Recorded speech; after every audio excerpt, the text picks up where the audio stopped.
how do we make sustainability put money in our pocket because it's that irresistible? Yeah.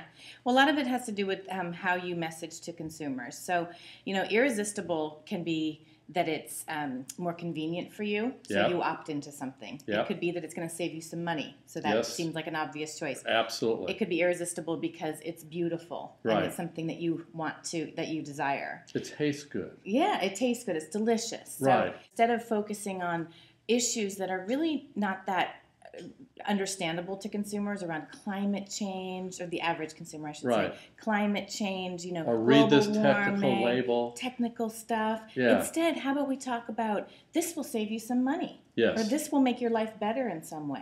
Then it becomes something that they choose to do.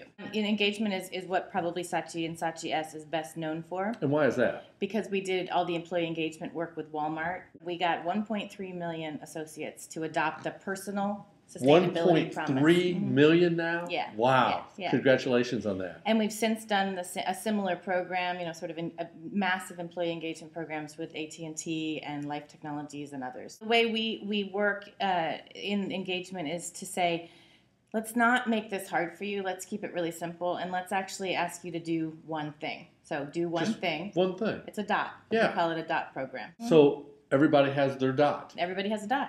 So yours might be, I'm going to bike to work. It might be, I'm going to, go volunteer on the weekends, whatever. One thing. How do I know what your DOT is and who's doing other DOTs? How does that work? Well, every client is different, and actually that's another sort of key learning for us in the engagement space, is that understanding the culture of the organization you're working with is really critical. So you can't sort of take a DOT program and stamp it onto one company and assume it's going to work in the same way. You've really got to get in and understand what the employees are all about, what motivates them, what keeps them happy at work, why they're doing an environmental program. So really there's a lot of sort of deeper work that goes behind it, and then however it's executed aligns with that work.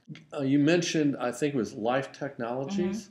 I think they've got a pretty good DOT program going. Do. How did you engage them in the strategy of doing that? Well, they had already done quite a bit of work figuring out what they wanted to do. They had sort of figured out that sustainability needed to be more important in the company, needed to be prioritized in the organization.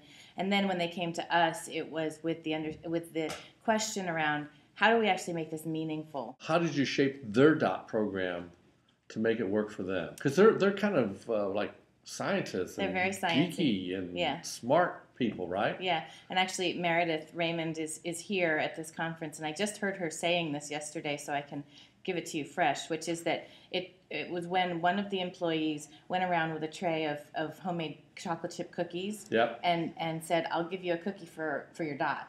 And people said, what are you talking about? And that was the opportunity to explain it and make it really a very personal experience. So it gets back to your earlier theme, who can resist a chocolate chip cookie? It's irresistible.